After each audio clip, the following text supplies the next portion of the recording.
네, 오늘은 억지로 지는 십자가라고 하는 제목으로 우리 누가복음 23장 16절 말씀을 중심으로 우리가 하나님의 말씀을 듣기를 원합니다. 여러분, 우리가 무언가를 억지로 한다는 게 참 힘들게 하는 것입니다. 이번에 그 한국의 대법원에서 굉장히 좀 충격적인 판결이 나왔죠. 병역을 거부하는 사람들을 향해서 이제 양심적 병역 거부라고 하는 이제 그 헌법의 조항을 인용해서 이제 그들이 무죄다 이렇게 선고를 했었습니다. 그래서 예전에는 병역을 거부하는 사람들이 그 기간 동안 감옥에서 살아야 되는 그런 상태였었어요. 언론 뉴스를 보니까 어떤 사람들은 특별히 좀 진보적인 신문들에 대해서는 굉장히 이걸 환영하는 눈치더라고요. 인권 문제가 걸려 있기 때문에. 그런데 대부분의 많은 사람들은 그 뉴스에 대해서 굉장히 좀 안타까움을 나타내고 있어요.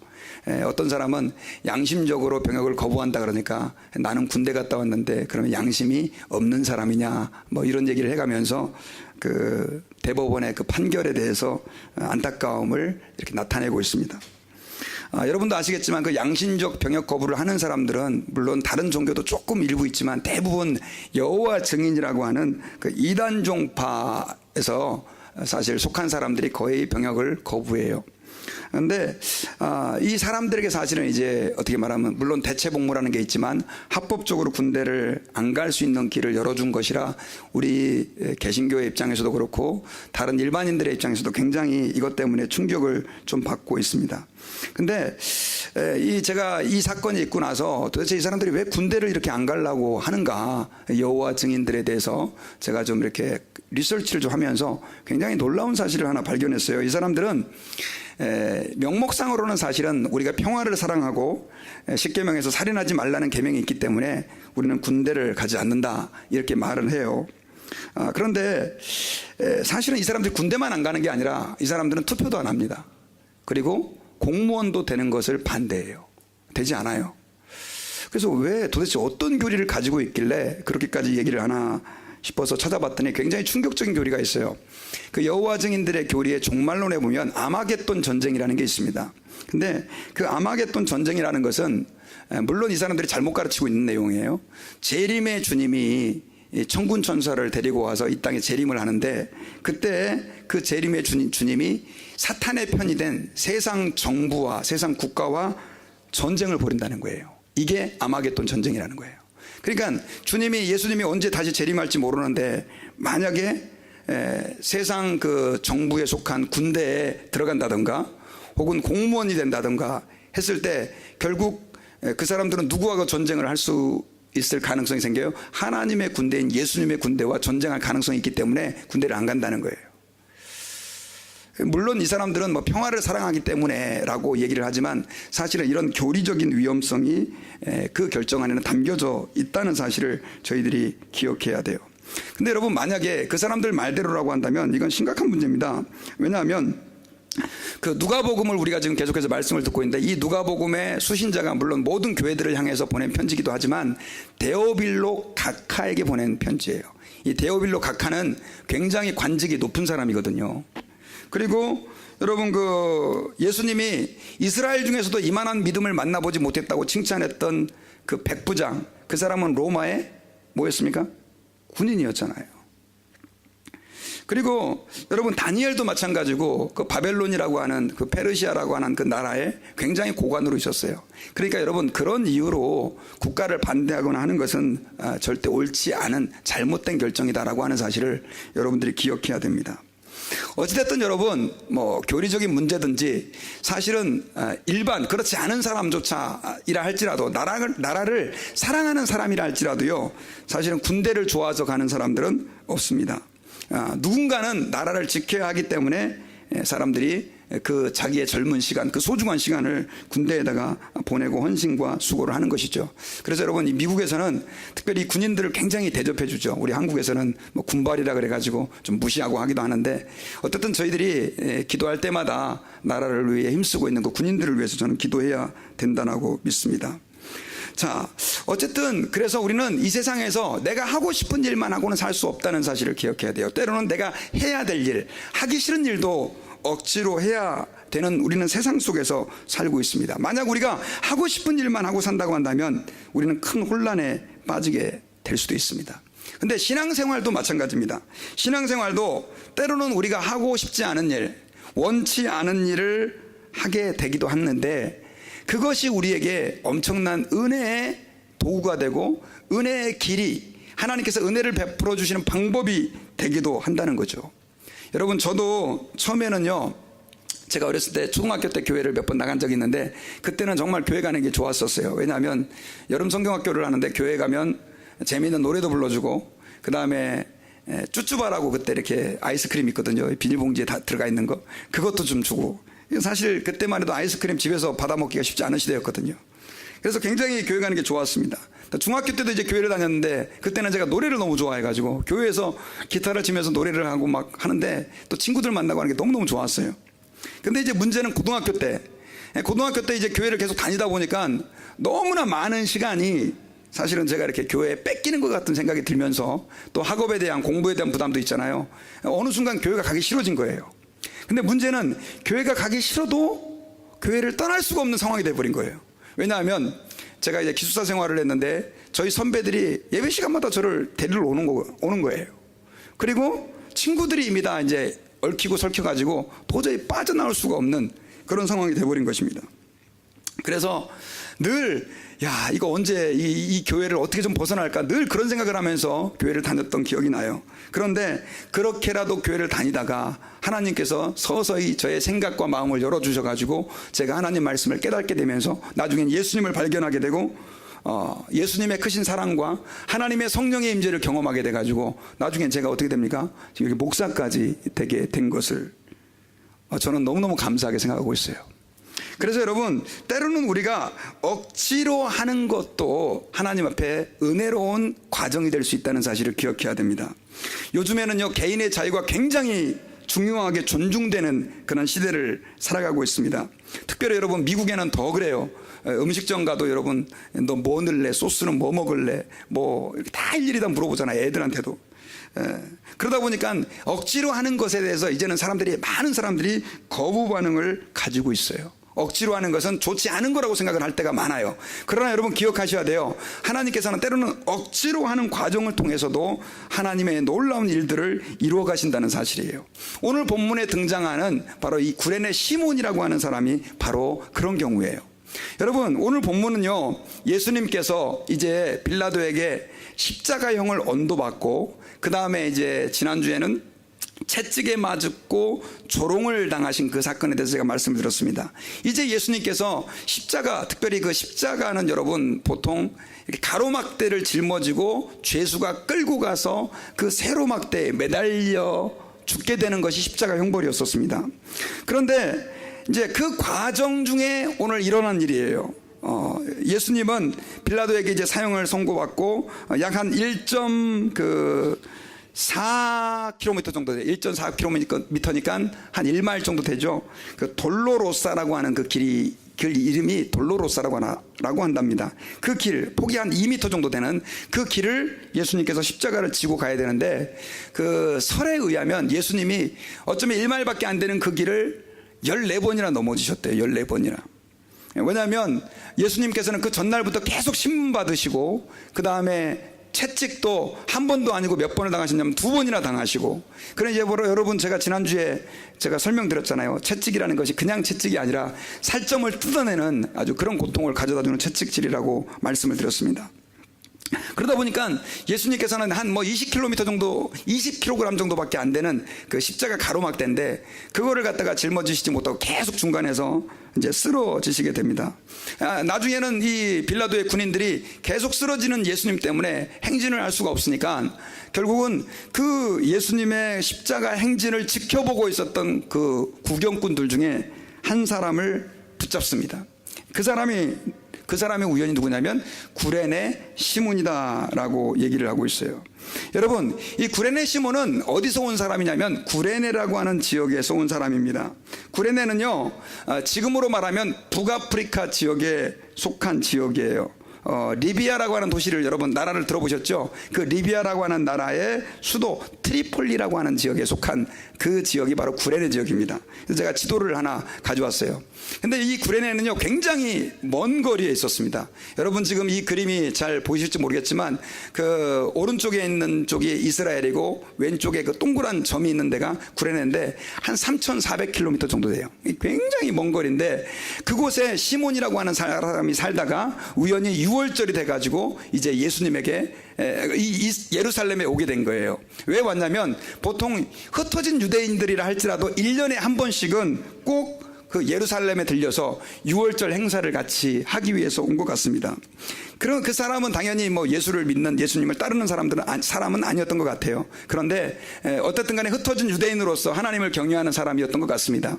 그런데 그가 그 예수님의 십자가 행렬을 보게 되면서 결국은 얼떨결에 붙잡혀가지고 예수님의 십자가를 대신 지게 되는 것입니다. 사실 어떻게 말하면 세상적으로 볼 때 구레네에게 일어난 이 일은 굉장히 세상 말로 뭐 재수없는 일이죠. 갑자기 얼떨결에 그런 일이 생겼으니까. 그래가지고 예수님의 그 십자가를 대신 지고 결국 형장까지 가야 되는 저는 황당한 일이 일어나게 되었던 것입니다. 그런데 여러분 나중에요 이 구레네가 얼떨결에 예수님의 십자가를 졌는데 초대교회에서 너무나 중요한 일을 하는 하나님의 사람으로 헌신되었고 나중에 그 가족들이 다 교회의 중요한 인물이 된 것을 우리는 성경을 통해서 알 수가 있어요. 여러분 우리 성경 마가복음 15장 21절에 보면은요 자 이런 말씀이 있어요. 같이 한번 읽어봅시다. 시작. 마침 알렉산더와 루포의 아버지인 구레네 사람 시몬이 시골로부터 와서 지나가는데 그들이 그를 억지로 같이 가게 하여 예수의 십자가를 지우고. 자 여러분 누가복음에는 그냥 구레네 시몬이라고만 표시가 되어 있는데 마가복음에는 구레네 시몬에 대해서 누구라고 설명하고 있습니까?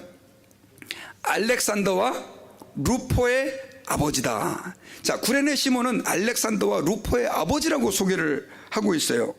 자, 도대체 알렉산더와 루포의 아버지라고 왜 그렇게 소개를 하고 있느냐? 여러분 로마서를 보면은 그 답을 알 수 있어요. 자, 로마서는 바울이 로마에 보내는 편지예요. 그런데 로마서에서 이제 그 로마 교회에 다시 한번 복음을 소개하고 16장에서 이제 그들에게 문안 인사를 하는데 그 문안 인사에서 바울이 이런 얘기를 해요. 13절 같이 한번 읽읍시다. 시작. 주 안에서 택하심을 입은 루포와 그의 어머니에게 문안하라. 그의 어머니는 곧 내 어머니라. 자 여기서 로마서 16장 13절에서 이 바울은 루포와 누구에게? 그의 어머니에게 문안하라 라고 얘기했는데 자, 그 앞절을 보면 마가복음 15장 21절에서 그 구레네가 구레네 시몬이 누구의 아버지라고요? 알렉산더와 루포의 아버지라는 거예요. 자, 그럼 이 로마서에서는요 루포의 아버지, 그러니까 루포와 그의 어머니가 지금 로마 교회에서 바울의 문안을 편지로 받을 정도로 굉장히 지금 중요한 역할을 하고 있는 사람이 됐다는 것을 알 수 있죠. 여러분 이것은 예수님께서 십자가에서 지금 돌아가신 이후에 로마서가 기록된 시간은 거의 한 30년 정도의 시간이 있는 거죠. 근데 그 기간 중에 우리는 어떤 일이 일어났는지 자세히 알지 못하지만 결국 이 구레네 시몬은 예수님을 믿고 예수님께 헌신이 되었고 그리고 나중에 그 아들과 그 부인까지 교회에서 엄청나게 하나님의 영광을 위해서 헌신하는 그런 헌신자가 되었다라고 하는 것을 저희들이 알 수가 있는 것입니다. 자 여기서 우리가 깨달을 수 있는 게 그거예요. 구레네 시몬은 정말 얼떨결에 우연히 그렇게 예수님의 십자가를 지게 됐는데 그 사건을 계기로 나중에 그 사람이 예수님을 믿는 사람이 되었고 주님의 몸된 교회에 헌신된 사람이 되었다는 것을 우리는 추정해 볼 수가 있는 것이죠. 특별히 여러분 사도행전에는요 그 11장에서 이런 말씀이 있어요. 같이 한번 읽어볼까요? 시작. 때에 스데반의 일로 일어난 환란을 인하여 흩어진 자들이 베니게와 구브로와 안디옥까지 이르러 도를 유대인에게만 전하는데 자 20절 시작. 그 중에 구브로와 구레네 및 몇 사람이 안디옥에 이르러 헬라인에게도 말하여 주 예수를 전파하니 라고 기록되어 있는 거예요.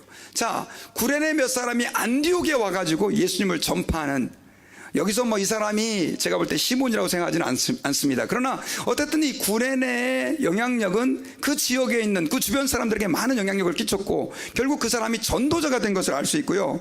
그 다음에 사도행전 13장에 보면요, 자, 이 사람이 교회에서 굉장히 중요한 사람이 됐던 것을 우리가 추정해 볼 수 있어요.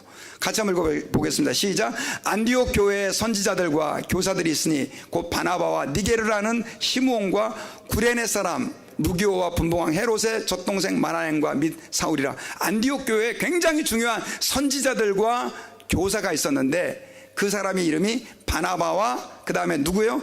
니게르라 하는 시므온, 니게르라고 불리는 시므온이라는 거예요. 이 니게르라고 하는 시므온에 대해서는요, 확실하게 이 사람이 누군지는 몰라요. 그런데 어떤 학자들은 이 니게르라고 하는 말이 여러분 그 흑인들을 비하할 때 우리가 니그로 막 그러잖아요. 이게 라틴 말로 검은 사람이라는 뜻이 되는 거예요. 그러니까 이 시므온이 우리가 말하는 그 시므온일 가능성도 뭐 우리는 전혀 배제할 수는 없는 거죠. 어쨌든 간에 분명한 것은 그 시므온은 얼떨결에 예수 그리스도의 십자가를 지고 하나님의 몸된 교회에 헌신되었고 그의 자녀들과 부인까지 하나님의 몸된 교회에 충성된 일꾼이 되어서 그렇게 바울에게 문안을 받을 만큼 소중한 하나님의 사람이 되었던 것을 우리는 알 수가 있습니다. 자, 여기서 우리가 한 가지 깨달을 수 있는 것이 있어요. 하나님께서는요, 특별히 구레네 시몬을 부르실 때 어떤 방법으로 그를 불러서 하나님의 자녀가 하나님의 백성을 삼으시고 하나님의 도구로 사용하시냐면 말 그대로 억지로 십자가를 지게 하셔가지고 결국 우리가 그 중간에 어떤 일이 일어났는지는 알 수 없지만 나중에 보니까 교회의 아름다운 사람으로 하나님의 일꾼으로 세움을 받은 것을 저희들은 기억해야 됩니다.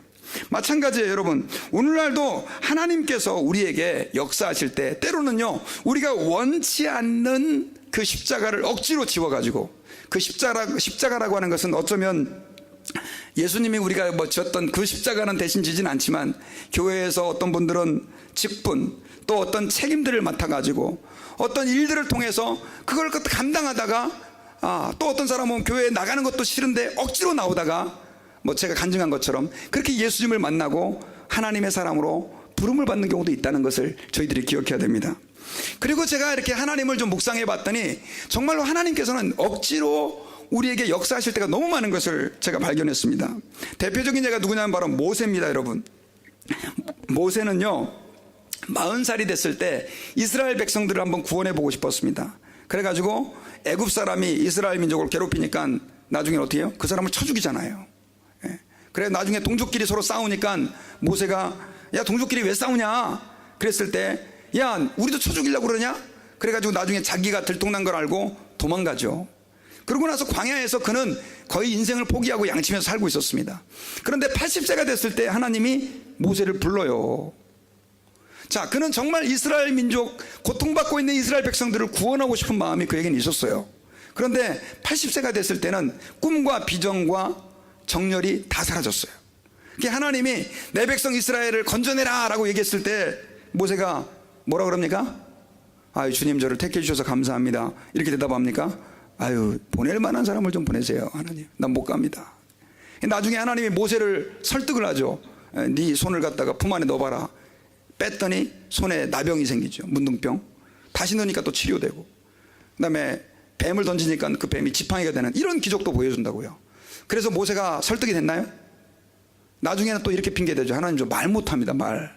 나 지금 말하는 게 이게 지금 어법도 안 맞고 설득력도 없어. 나 지금 말 못합니다. 그러니까 하나님이 내가 결정적으로 실수했구나. 그러셨어요? 어떻게 하셨죠?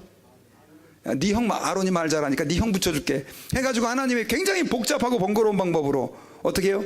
하나님의 뜻을 누구에게? 모세에게 주고, 그러면은 모세가 그걸 갖다가 아론한테 얘기하면 아론이 대신 바로 왕 앞에 가서 얘기하는 그런 복잡한 절차를 거치면서도 하나님은 어거지로 누구를요?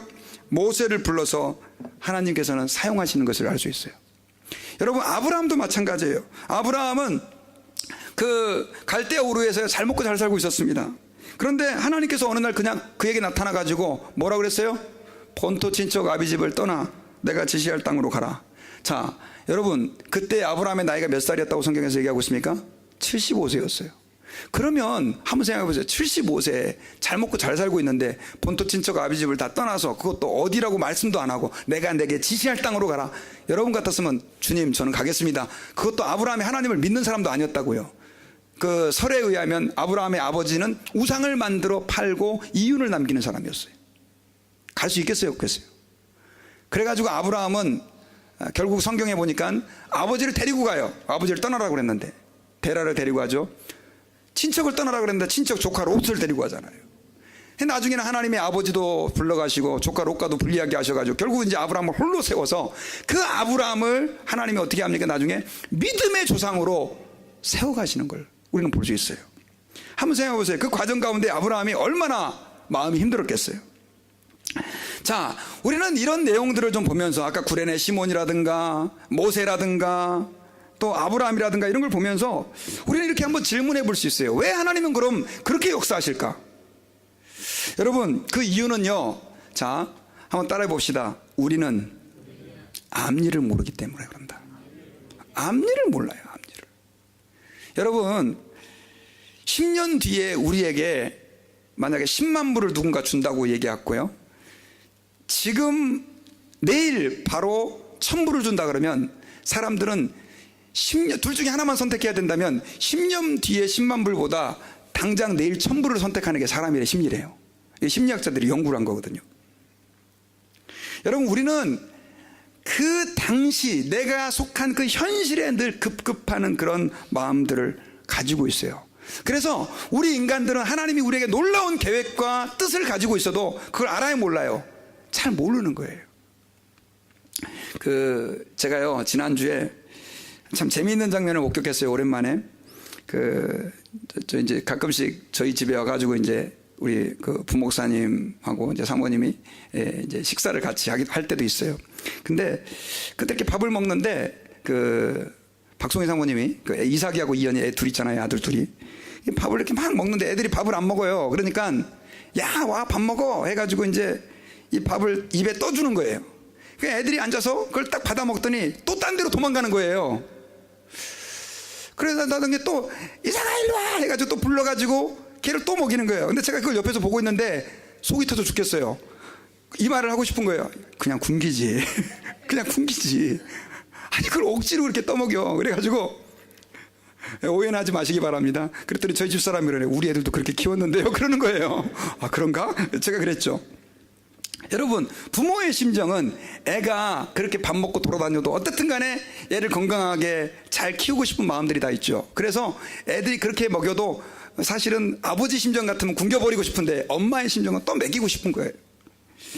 제가 여러분 그걸 보면서 뭘 느꼈냐면 하나님도 마찬가지예요. 하나님께서는 여러분 이 세상이 절대 우리에게 완전한 가치가 아니라고 말씀하고 정말 하나님이 계획하고 있는 놀라운 비밀과 계획들을 우리에게 주기를 원하시는데 문제는 그걸 많은 사람들이 좋아하느냐 좋아하지 않는다는 거죠. 그래가지고 하나님께서는 가끔씩 이렇게 어거지로 우리에게 어떤 일들을 떠맡기고 또 사람을 붙여주고 또 어떤 책임을 줘가지고 그 일들을 하게 하다가 결국 거기서 주님의 은혜를 깨닫게 하게 역사하는 때가 있다라고 하는 것입니다. 여러분 특별히 여러분 이 가운데도 지금 모태신앙인 분들이 많이 계실 텐데요. 모태신앙인 경우가 많죠. 그런 경우가 많죠. 어릴 적에 이렇게 교회를 이렇게 결국 부모님 때문에 할 수 없이 코가 껴가지고 다니다가 나중에는 진짜 교회 떠나고 싶은데도 불구하고 떠나지 못하고 있다가 나중에 뭐 20대 중반에 혹은 뭐 30대 저는 어떤 사람은 40대 그때 하나님을 만나고 돌아오는 사람도 제가 봤습니다. 여러분 제게도 지금 아이들이 셋이 있는데 제 우리 막내 딸아이가 대학교를 간 막내 딸아이가 오랜만에 저희 집에 잠깐 어저께 이제 왔다 갔어요. 근데 사실은 제가 여러분 기도하는 것 가운데 제일 많이 기도하는 게 저희 아이들의 믿음이에요. 하나님이 아이들이 좀 믿음 생활을 좀 잘했으면 좋겠습니다 했는데 큰 아이는 그래도 믿음이 좀 되게 뜨거운데 둘째 셋째는 이렇게 믿음이 좀 시원치 않은 거예요. 그런데 어제 이제 막내가 이렇게 오랜만에 왔어요. 와가지고 이제 얘기를 하다가 그 대학교를 갔는데 사실 여러분 대학교에 얼마나 유혹이 많은 환경입니까? 그런데 자기가 어떻게 신앙생활 하는지를 막 얘기하는 거예요. 그러면서 아빠 나 요즘 새벽 기도도 간다. 그랬더니 야 너 새벽 2시에 잔다며? 근데 어떻게 새벽 기도를 가냐? 그랬더니 앉아. 이렇게 얘기하는 거예요. 아예 앉자고. 그래서 제가 도대체 이해가 안 가가지고, 그러면서 아빠 내가 친구들도 많이 데리고 지금 새벽 기도도 가고 또 한국에서 이렇게 바로 유학 온 친구들도 많이 있는데 열심히 지금 전도하고 있다고 그 말을 듣는데 기분이 좋았을까요? 안 좋았을까요? 야, 기분이 굉장히 좋은 거예요. 야, 얘한테 이런 면도 있네? 하면서 감사가 되는 거예요. 어쨌든 걔는 목사님, 사모님에게 잘못 태어나가지고 얼마나 교회에서 여러분 사실은 얼거 매인 상태에서 자랐습니까? 그런데 지가 자기 신앙을 발견해가는 것들을 보니까 너무너무 감사한 거예요. 여러분 그렇습니다. 하나님 앞에서 때로는요, 하나님은 그래서 우리를 어떤 틀 안에 가두고 어거지로 굴레를 씌워서 우리로 하여금 내가 원치 않는 길을 가게 만들 때가 있어요. 내가 원치 않는 일을 하게 할 수도 있어요. 그러나 여러분 그것이 나를 향한 하나님의 놀라운 계획일 수도 있다는 사실을 여러분들은 믿으시고 그 굴레에 대해서 너무 힘들어하지 마시고 그 굴레를 주신 하나님을 바라보며 감사할 수 있는 우리 성도들이 되시기를 바랍니다. 제가 지난주에요 그 말씀을 준비하다가 그 최삼경 목사님이라고요, 그 이단 대책으로 유명한 분인데 그분 사모님이 쓰신 글을 하나 읽게 됐어요. 그분은 친구가 하나 있었습니다. 근데 그 친구가 상당히 좀 예뻤나 봐요. 근데 사귀던 남자가 있었어요. 사귀던 남자가 상당히 오랜 동안 그렇게 사귀었던 모양입니다. 그런데 이 친구가 나중에 은혜를 받아가지고 목사가 되겠다 그러는 거예요. 근데 문제는 그 사모님의 친구니까 여자죠. 그 자매는 절대 목사 사모가 되고 싶지 않아 했다는 거예요. 왜냐하면 자기 아버지 어머니가 목사 사모거든요. 지금 이해가 가세요? 그러니까 자기는 목사 사모나 하여튼 이가 갈리는 것 정도로 싫어했는데 문제는 자기가 사귀던 남자친구가 목사가 된다 그러니까 고민이 된 거예요. 그래서 정말 고민 많이 하고 나중에 남자친구랑 헤어졌어요. 근데 이제 헤어지고 나서 얼마 안 있다가 다른 남자친구를 사귀게 된다. 이번에는 정말 고르고 골라가지고 특별히 그 일반 대학교 전혀 그 뭐죠 이렇게 신학과는 상관이 없는, 그래도 믿음 있는 사람은 골라야 되니까 신학과 상관이 없는 일반 대학교에 다니는 사람을, 정말 목사가 안 될 만한 사람을 골라가지고 결국 이제 그 사람하고 교제를 하기 시작했습니다. 그런데 이 사람이 대학교 졸업할 때쯤에 은혜를 받아가지고 신학대학교를 대학원을 가겠다는 거예요. 그래가지고 결국은 어떻게 됐겠습니까? 신학대학원 가가지고 그 사람하고 결혼해서 목사 사모가 됐다는 거예요. 근데 더 황당한 것은요, 처음에 헤어졌던 그 남자가 신학교까지 갔는데 무슨 일이 생겨가지고 결국 목회자의 길을 포기했다는 거예요. 세상에 황당해도 이렇게 황당한 일이 어디 있습니까? 자기 친구 얘기하는 거니까 거짓말은 아니죠. 여러분, 저희들이 기억해야 될 것이 있어요. 하나님께서 때로는요, 우리에게 어떤 굴레를 통해서라도 하나님의 뜻을 이루어지게 하시고 하나님의 계획을 성취해 가신다는 것을 여러분 꼭 기억하시기를 주의 이름으로 부탁드립니다. 달라스에 그 목회하는, 뭐 이름만 대면 아는 목사님이에요. 근데 제가 그분도, 이분이 굉장히 목회를 열심히, 나이가 젊은데도 불구하고 열심히 목회를 잘하고 계시는 분이세요. 침례교 쪽의 목사님이신데, 근데 그 우연히 제가 그분에게 간증을 들었는데 정말 제가 놀랐어요. 저도 사실은 어거지로 뭐 교회를 가다시피 해서 나중에는 이제 은혜 받고 목사가 됐는데, 이분은 저보다 더 심각하더라고요. 이분은 언제 예수 믿었냐 그랬더니 대학 때 예수를 믿었다는 게, 대학 때. 아니, 대학 때 예수를 믿어서 언제 신학하고 목사가 됐냐 그랬더니 하여튼 빨리빨리 그렇게 된 거예요. 그러면서 목사님, 제가 예수 믿은 얘기를 한번 좀 들어보세요. 아니, 어떻게 예수 믿으셨길래요? 그랬더니 그분이 하는 말이, 자기는 아주 하나님도 싫어하고 교회도 싫어하고 예수 믿는 거 싫어했다는 거예요. 근데 누나가 그렇게 신앙이 좋았다는 거예요. 근데 이제 대학교를 가니까 돈이 많이 필요하잖아요. 근데 누나가 자기를 어떻게 유혹을 했냐면, 야, 너 교회 한번 갈 때마다 용돈 많이 필요하지, 내가 그때 돈 얼마씩 줄게, 이렇게 얘기를 한 거예요. 자, 얼마인지는 기억이 안 나요. 하여튼 꽤 큰 돈을 준다고 한 것 같아요. 그러니까 한 번 나가면 한 번에 얼마씩 용돈을 준다 그래. 그러니까 자기는 용돈이 많이 필요한데 결국 그렇게 용돈을 받기로 결정을 하고 누나하고 약속을 다 한 거죠. 그래가지고 교회를 가기 시작한 거예요. 그렇게 해서 이제 갔는데 상당히 짭짤하더라는 거예요. 그때 갈 때마다 이렇게 누나한테 용돈을 받으니까. 근데 나중에는 누나가 그러더라는 거예요. 야, 교회 너 지금 잘 나가고 있는데 교회에 하는 제자 훈련을 한번 받아보면 어떠냐 그러더라는 거예요. 근데 그래?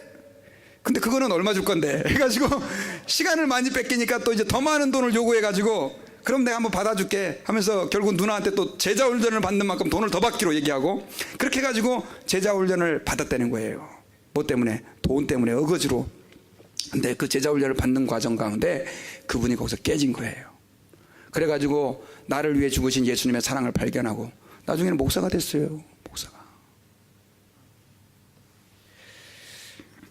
여러분, 제가 하나님 아버지 앞에서 여러분 드리고 싶은 말씀은 그것입니다.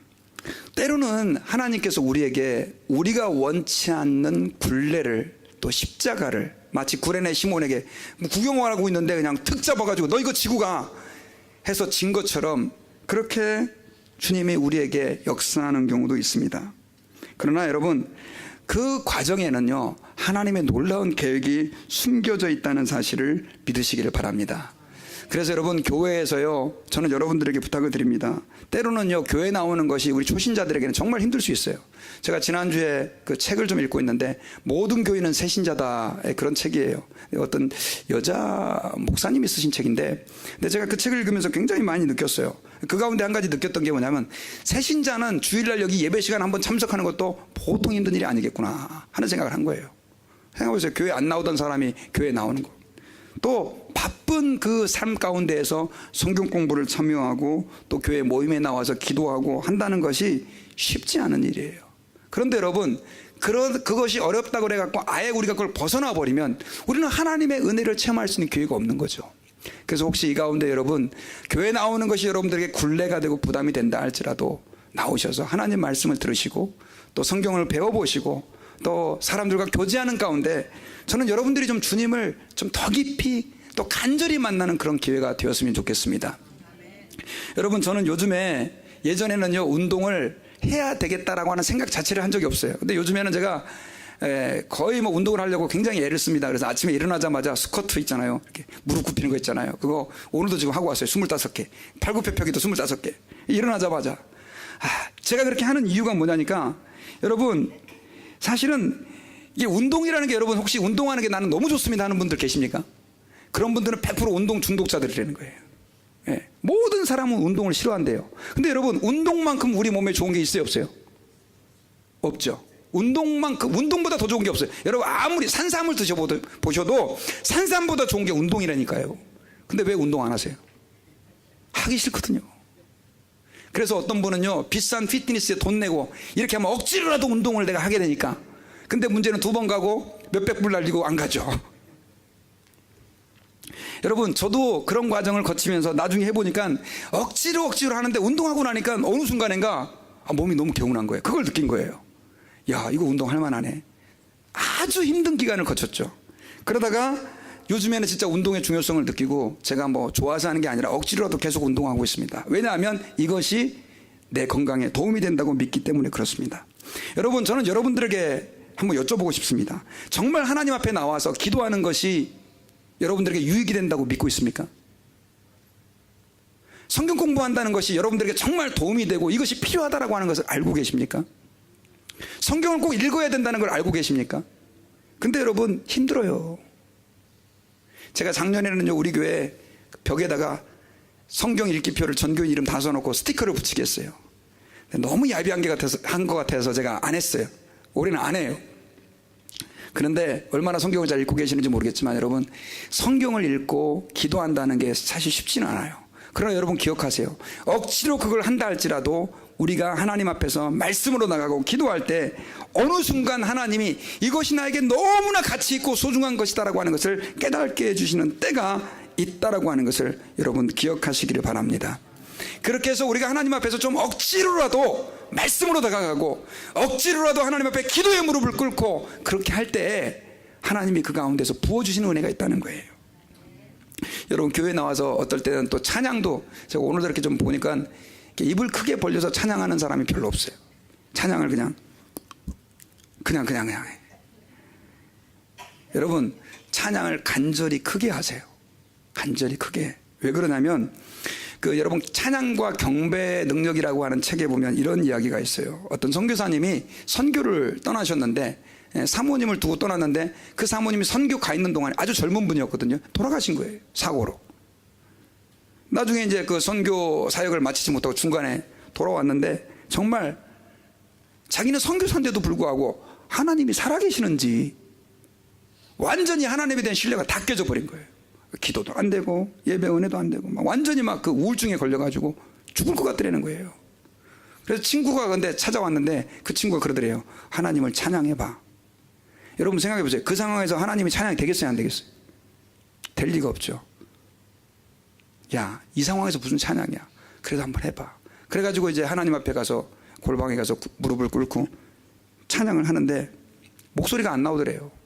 그런데도 불구하고 하나님은 찬양합니다 하고 찬양을 하기 시작했는데 한 20, 30분 지나면서부터 성령이 역사하시기 시작하는데 거기서 이분이 그 성령의 충만함을 받는 거예요.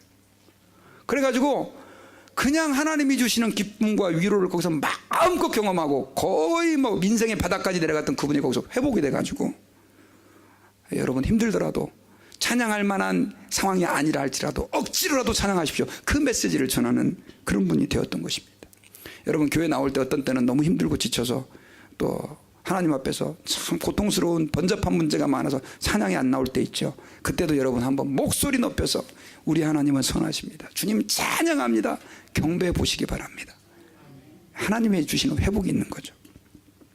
교회 봉사도 마찬가지예요. 여러분 이 교회 봉사하는 것도요, 이게 처음에 할 때 재밌지 계속 책임을 맡고 하다 보면요 힘들어요. 그리고 제가 늘 말씀드리지만 봉사 안 하는 사람들은 욕을 안 먹어요. 근데 항상 교회 봉사하는 사람들은 뭘 먹어요? 욕을 먹어요. 왜 이렇게 했냐 저렇게 했냐 얘기하는 사람들도 있고요, 감나라 배나라 얘기하는 사람들도 있고, 그러면 참 속상하고 뒤집어지죠. 안 하고 싶죠. 근데 여러분 이거 기억하셔야 돼요. 그 봉사가 바로 주님의 일이고 주님을 위한 일이라는 거예요. 그리고 그 봉사를 통해서 교회가 세워져 가고 여러분들의 그 헌신과 수고를 통해서 주님이 하나님의 역사를 이뤄간다는 것입니다. 한번 생각해 보세요. 오늘 예배도 여러분 헌신하고 수고하고 봉사하는 사람들이 없이 예배 드릴 수 있습니까? 찬양팀은 1시간 전에 젊은이들 잠 많잖아요. 근데 와가지고 찬양 연습하고 열심히 하나님 앞에 준비하고, 음식 만드는 분들 토요일부터 시작해서 음식 준비하고 또 예배당 청소하고 다 그렇게 하니까 우리가 하나님께 나와서 이렇게 예배할 수 있는 거예요. 여러분 저는 그래서 여러분들에게 부탁을 드립니다. 여러분들이 지금 하고 있는 봉사, 씌워진 굴레들, 아이고 내가 어쩌다가 이게 타사람교회 와가지고 지금 이걸 맡아갖고 지금 벗어날 수도 없고, 어떤 분은 그래갖고요 이 봉사가 너무 부담스러워서 그 다음에 교회 옮기는 사람도 있어요. 교회 옮기는 사람도. 여러분 참고 그 억지로라도 십자가를 한번 져보시기를 부탁을 드립니다. 그리고요 여러분 억지로라도 칭찬을 하시기 바랍니다. 아멘. 제가 지난번에 칭찬하고 격려하라고 그랬는데, 목사님 지난번에 설교하실 때도 칭찬하라고 그랬는데 저는 아무리 봐도 제 아내가 칭찬할 게 없습니다. 근데 뭘 칭찬합니까? 제 남편이 갖다 버리고 싶은데 뭘 칭찬합니까? 네, 여러분 제가 정필도 목사님이라고 하는 그 부산에서 목회를 잘하는 분인데 그분 간증을 좀 읽게 됐는데, 제가 그 사모님도 알거든요. 달라스도 오셨었어요. 근데 제가 그분 간증을 읽으면서 너무 은혜를 받았어요. 뭐에 은혜를 받았냐면요, 이 정필도 목사님이 사모님하고 결혼을 했는데 결혼 첫날 밤에 사모님이 그러더라는 거예요. 나는 목사하고 살 마음이 없다. 그러더라는 거예요. 근데 왜 결혼했는지 저는 잘 모르겠어요. 그 사모님한테 물어보고 싶어요. 그러면서 이제 그 결혼 생활의 고통이 시작이 됐는데 3년 동안 집에서 사모님하고 목사님이 따뜻하게 말 한마디 나눠본 적이 없다는 거예요. 그러면서 그 목사님이 이 아내가 목사와 결혼한 것을 후회한 것에 대한 확실한 증거가 밥상에서 나타나더래요. 밥상에서. 언제나 밥상에는 밥, 멸치, 고추장, 이게 전부였다는 거예요. 밥, 멸치, 고추장. 그래가지고 나중에 목사님이 기도하다가 이게 뭐 됩니까 여러분? 마음이 마음대로 바꿔집니까? 3년이 지난 어느 날, 참 대단하시죠. 3년 동안 그렇게 버티는 것도 대단합니다. 어느 날 목사님이 큰맘 먹고 사모님을 억지로 칭찬한 거예요. 여보 오늘 힘들었지? 오늘 어떻게 보냈어? 그러니까 사모님이 갑자기 무슨 뭐 잘못된 줄 알고 관심을 가져주는 그 말에 결국은 사모님이 너무 감동을 받아갖고요, 그 다음 날은 반찬이 달라지더래. 반찬이.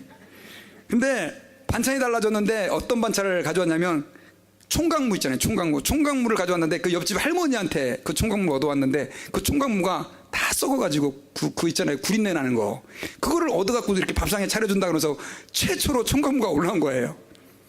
여러분 보통 때 같으면은 어떻게 합니까? 아유, 이런 걸 가져오냐고 보통 말했을 텐데, 이 목사님은 자기가 지금까지 받아본 반찬 중에서 제일 맛있는 최고의 김치라고 칭찬을 한 거예요. 억지로 칭찬을 한 거예요. 사모님이 너무너무 좋아해가지고 하여튼 그때부터 시작해서 이제 꼬였던 부부관계가 회복이 되고, 나중에는 목회를 아름답게 동역하고 세미나도 많이 하고 아주 그렇게 아름답게 쓰임받는 그런 목사님 사모님이 되었다는 간증을 들은 적이 있습니다. 여러분, 집에서요 한번 찾아보세요. 찾아볼 게 없으면 죄송한데 거짓말 하라는 건 아니고 억지로라도 내가 주님의 그 십자가를 졌던 구레네 시몬처럼 내가 십자가를 진다, 그런 마음 가지고 여러분 아내를 칭찬하고 자녀들을 칭찬하고 또 남편을 칭찬하고 직장에 있는 그 동료들을 칭찬하고 한번 해보세요. 그럼 여러분들에게도 반찬이 달라지는 역사가 일어나게 될 줄 믿습니다. 그리고 마지막으로요, 여러분, 전도도 좀 억지로 하셔야 돼요. 전도도. 어떻게 하신다고요? 전도. 목사님, 저는 전도할 상황 자체가 오질 않아요. 여러분, 제가 신학교 다닐 때요, 이 말씀을 준비하다 생각난 사건이 있었어요. 그 안산의 동산교회 김인중 목사님이라고 하는 분이 계신데, 그분이 저희 전도학을 가르쳤거든요. 전도학을 배웠는데, 그분은 저희를 엄청나게 피곤해요. 야, 신학생들이 공부만 해갖고 되겠냐, 전도를 실제 해야지 해가지고 매주마다 그분 수업에는 2명씩 전도를 하고 보고서를 제출해야 된 거예요. 보고서를. 근데 한번 생각해 보세요, 여러분. 저는 그때 신학교 기숙사에 들어와가지고 일주일 내내 공부하고 주말에 가가지고 교회에서 뭐 사역하고 그다음 월요일에 다시 기숙사로 들어오고 뭐 이런 생활을 했는데, 전도할 시간이 있었겠어요, 없었겠어요? 당연히 없죠. 기숙사는 전부 다 뭐 전도사님들이 있고 뭐 교수님들밖에 없는데. 그래가지고 나중에 제가 그때 어떻게 전도를 했냐면요, 그 신학교가 있는 그 양지인데 도시에 나가서 전도하고, 또 토요일 날 되면은 저희 교회가 그때 목동에 있었는데 목동에 나가가지고 그 바쁜 시간 쪼개가지고 하여튼 전도를 했는데, 제가 행여나해서 컴퓨터를 뒤져봤더니 그 20년 전에 제가 썼던 그 전도 보고서가 있는 거예요. 근데 지금 읽어보니까 하나도 기억이 안 나요. 내가 이랬나 싶어요. 그런데 이게 감동이 되더라고요. 억지로 하는 전도였거든요, 그게. 제가 여러분들에게 잠깐 한번 읽어드리려고 해요. 토요일 오후 시간이어서 그런지 많은 학생들이 교회 주변을 돌아다녔다. 몇몇 학생들에게 접근해서 예수 믿으라고 전도했다. 할 수 있는 한 많은 학생들에게 사형리를, 이게 전도지입니다, 전하고자 했으나 여건이 여의치 않았다. 그래서 행인이 아닌 노는 아이들에게 충분한 시간을 갖고 사형리를 전해야지 하는 생각에 공원으로 발걸음을 향했다. 그러다 공원으로 향하는 신호등 앞에서 한 여학생이 신호를 기다리고 있는 것을 보았다. 나는 얼른 접근해 어디를 가느냐고 물었다. 학원 가는 중이라고 했다. 나는 사형리에 대해서 들어보았느냐고 물었다. 그 사이 신호등이 파란불이 되어 나는 그 학생과 길을 건너며 대화를 했다. 부모님이 불교를 믿는데 단순히 믿는 정도가 아닌 아주 열심히 믿고, 이 학생도 심심찮게 절에 다니는 상태에 있었다. 나는 학원에 7시까지 가야 한다는 말을 듣고, 그러면 내가 가는 시간 동안 차를 태워줄 테니까 잠깐 사형리에 대해서 들어보라고 하고 사형리를 증거했다. 열심히 듣는 것을 보니 종교심이 많은 학생처럼 보였다. 사형리까지 다 증거하고 예수님을 영접하겠냐고 물었다. 그랬더니 학생은 생각해 보겠다고 했다. 나는 삼풍백화점과 성수대교 이야기를 하면서 예수님을 영접할 것을 권했다. 결국 예수님을 그 자리에서 믿는 영접기도를 따라했다. 영접기도를 한 후 나는 권지연이라고 하는 중학교 3학년 학생을 학원까지 데려다 주었다. 그리고 우리 교회 나오라고 했더니 생각해 본다고 했다. 나는 계속해서 기도해 주겠노라 하고 언제든지 우리 교회 나오라고 권했다. 제가 기억이 진짜 안 나요. 아주 오래전 일이에요. 억지로 전도를 했는데 그 학생이 예수님을 믿은 거예요. 여러분, 저는 이 학생이 지금 어떻게 됐는지 아무것도 몰라요. 제 리포트에만 글로만 20년 전에 글이 남아있을 뿐이에요. 근데 여러분 기억하세요. 주님은 우리에게 명령했어요. 너희는 가서 모든 족속으로 제자를 삼아 아버지와 아들과 성령의 이름으로 세례를 주고 내가 너에게 분부한 모든 것을 가르쳐 지키게 하라. 여러분, 전도는 주님의 명령이에요. 여러분, 되든지 못되든지 기회가 안 되든지 되든지 하나님 앞에서 기도하면서 전도를 위해 힘쓸 때 하나님께서는 여러분들을 통해서 아름다운 주의 일들을 이루실 줄 믿습니다. 저는 이제 말씀의 결론을 맺겠어요. 이 시몬은요, 저 먼 구레네에서 수천 킬로 떨어진 그곳에서 이 유월절을 지키기 위해서 우연히 왔다가 얼떨결에 예수님의 십자가를 대신 지는 그런, 세상 말로 말하면 불행이죠. 하지만 불행이 아니었죠. 그 일을 겪게 됐습니다. 그런데 그 일이 계기가 되어서 나중에는 그와 그 온 집이 예수님을 믿게 되고 로마서에 보니까는 그의 자녀들과 어머니가 그 부인이 엄청나게 충성된 교회의 일꾼들이 다 되어 있었던 것을 우리는 기억할 수 있습니다.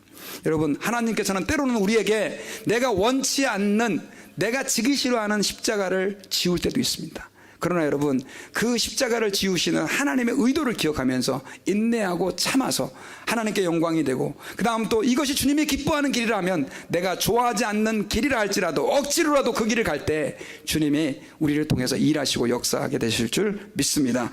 같이 기도하겠습니다. 하나님 아버지, 감사합니다. 오늘 말씀을 통해서 저희들이 억지로 지는 십자가가 어떻게 구레네 시몬에게 역사해서 그 가정에 주께 돌아왔는지를 깨닫게 하심을 감사합니다. 주님, 저희들도 때로는 억지로 져야 하는 십자가들이 있습니다. 하나님, 저희들이 낙심하지 아니하고 하나님 앞에서 포기하지 아니하고 그 십자가를 질 때 우리는 잘 앞일을 알지 못하지만 그 일을 통해서 뜻하시고 계획하신 주의 섭리가 아름답게 이루어지게 하시되 우리가 정말 복이 있는 인생, 하나님 앞에 아름답게 쓰임받는 인생으로 세워지게 도와 주시옵소서. 감사드리며 예수님의 이름으로 기도드리옵나이다. 아멘.